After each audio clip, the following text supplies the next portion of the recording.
Orange Bucket, or TOB, is an offshoot of its proprietor's brainchild, the Crowing Chicken Restaurant in Angeles City, which originally launched Cajun Seafood in May 2016.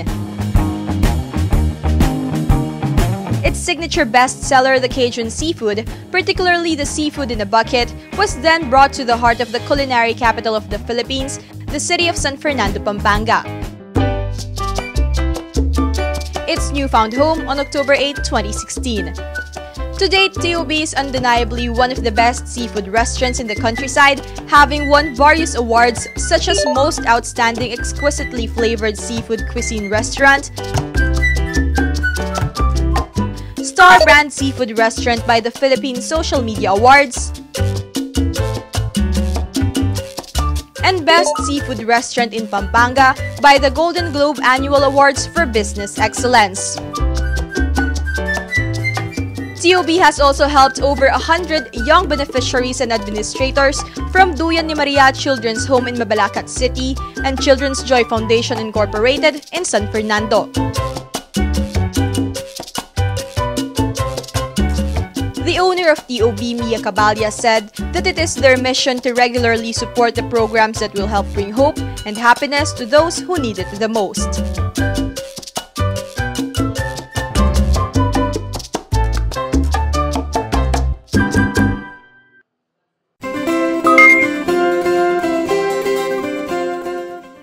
Thank you for accepting our invitation, Erica. Lahat ba ng inyong mga branches ay bukas na? Tell us about the opening also of your newest branch in San Fernando. Yes po. Simula po nung July, ma'am, lahat po ng aming branches ay balik na po sa dine-in service, balik na po sa pag-offer ng dine-in services. And noong October 18 nga po, binuksan po namin yung pinakabago naming branch here in San Fernando, which is our main branch na rin po dito. Bukas na po siya, ma'am. I see. For the benefit of the viewers and our Facebook followers, can you tell us where your branches are located? Meron po kaming tatlong branch ngayon, which is here in MacArthur Highway, our main branch, MacArthur Highway, San Fernando. We also have a branch in Balibago, Angeles City, and another branch outside Pampanga, which is in Plaridel, Bulacan po.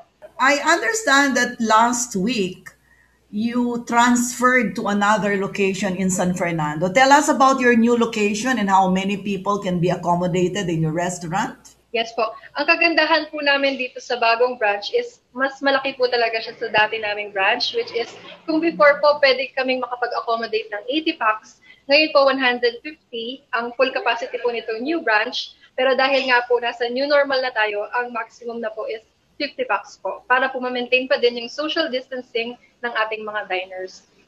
Erica, people would like to know how unique TOB is compared to other seafood places. Ano yung ino-offer ninyo na hindi ino-offer ng ibang mga seafood restaurants?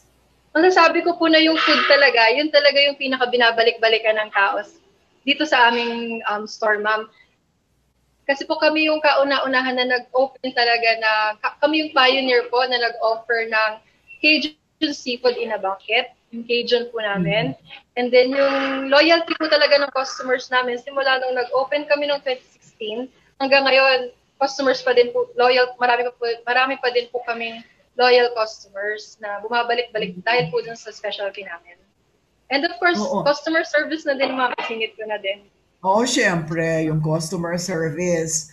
Ako, I can attest, more than a year ago, we started enjoying all the different menu. And I would like to mention here, and I don't know why you did it, but you are now, you have included Korean and Thai and some other recipes, I would say, in your menu that be the top 10 favorites in different countries like Thailand and Korea. Why?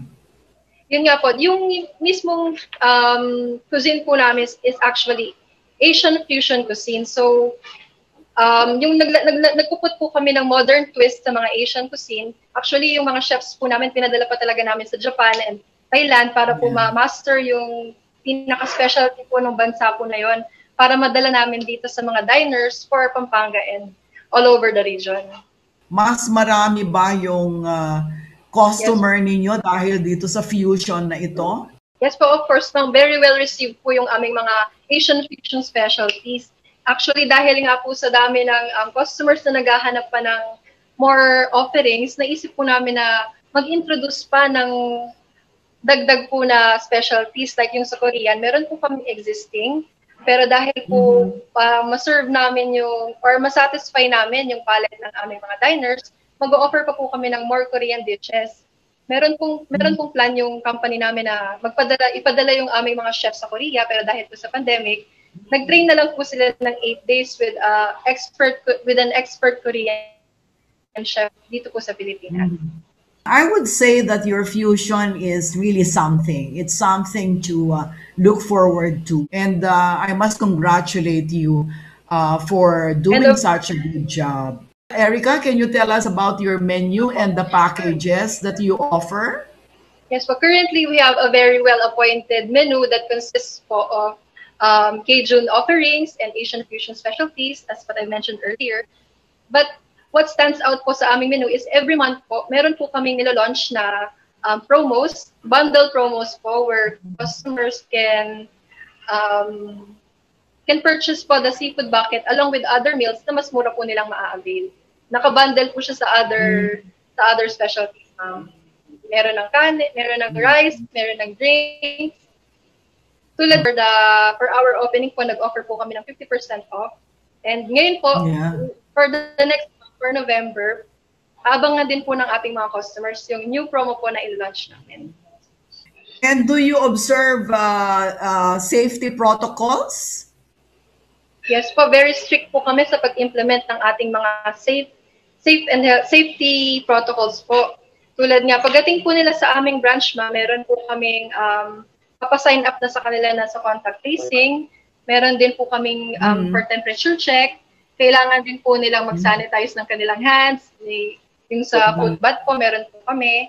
And then pagdating po nila sa restaurant mismo, pagpasok po, meron po kaming seating arrangements where may sign po na no seating here para po to remind them na to be physically distanced while dining. Isingit ko na din, ma'am, na meron po kaming curbside option na yung mga gusto pong take out, curbside pick up po nila, pick upin yung orders nila. Paano mag-o-order yung gustong pick upin na lang yung food? Very easy po yung pag-book sa amin ng orders via online, via our official Facebook page, The Orange Bucket. Mag-message lang po sila and someone will reply po ng kanilang order form. And input lang po nila yung kanilang orders, yung time po ng kanilang pick-up or delivery, and we will send them their invoice and they can pay via online banking or GCash, PayPal, or Paymaya.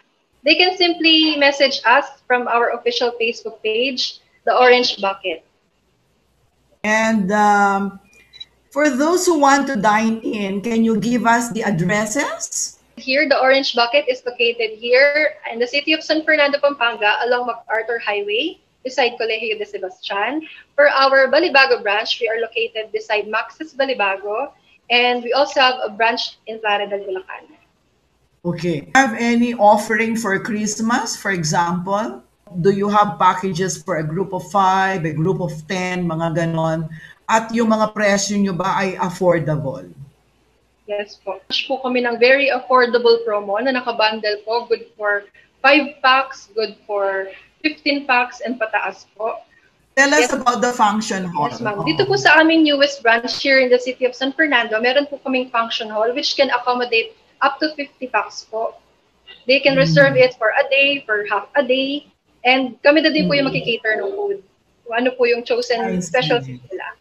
Kumusta naman yung mga ibang mga amenities dun sa function room? For example, merong board meeting, ang isang company, for example.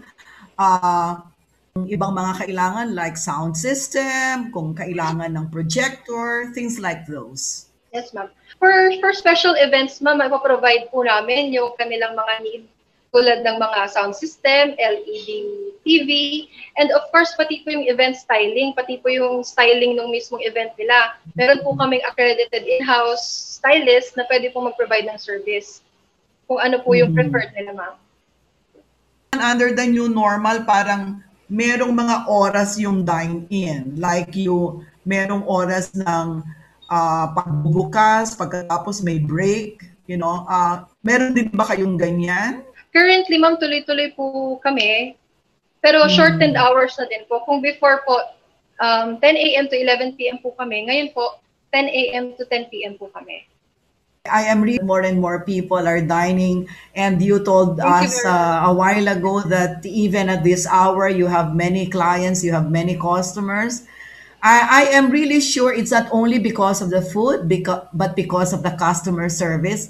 And I think you're doing a very good marketing job there, promoting the Orange Bucket. And congratulations, Erica, and congratulations to Mia Cabalina and to your entire staff. And I'd like to thank you very, very much for joining me in this program today to promote the Orange Bucket, which is actually contributing a lot to the local economy of San Fernando. Would you like to give your parting message to our viewers and FB followers, Erica?